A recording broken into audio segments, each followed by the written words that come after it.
So many times I've met a community and I've said, when did you find out about the pulp and paper operation? When the bulldozers came smashing down my garden. And what did you do? We protested. What happened? They beat us up and put us in jail. And then what happened? Our leaders were put in jail. They were criminalized. That's what has been happening. That's what the Remedy Framework will deal with eventually, if it can. We started off with the two big hairy cases, and they involve large multinational organizations that have engaged in an enormous amount of conversion of tropical forests to plantations in Indonesia. This policy allows management units where conversion has taken place to go through a milestone-based process that's verified in order to gain eligibility for certification, which is a really big deal.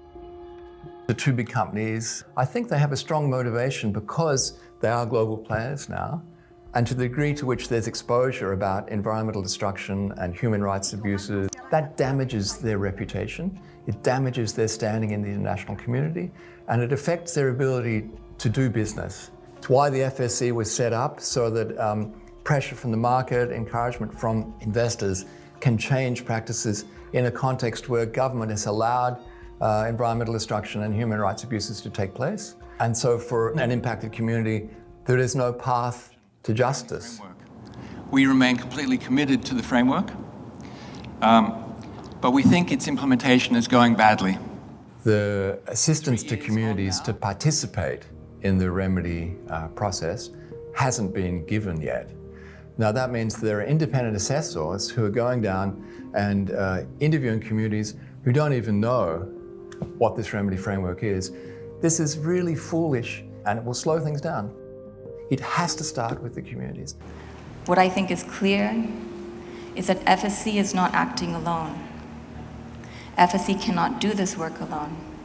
There's a lot of work that still needs to be done to support communities, for them to understand the remedy framework, for them to understand FSC, to understand this opportunity, what's in it for them, but what are the risks to them as well? Can I actually engage with this company that has harmed my family?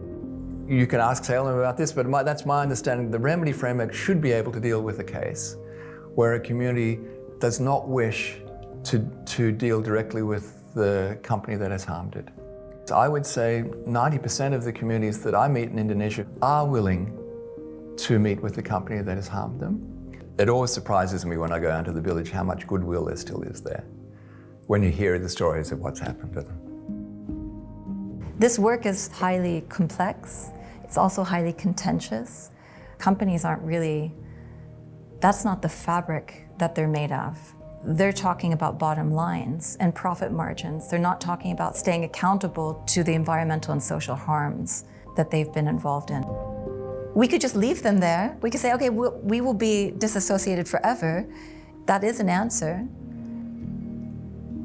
But is it actually serving the environment? Is this not a further extension of FSC's mission? Our membership have engaged in that question for 10 years. And they came to this collective decision that said, actually, we think it's worth it.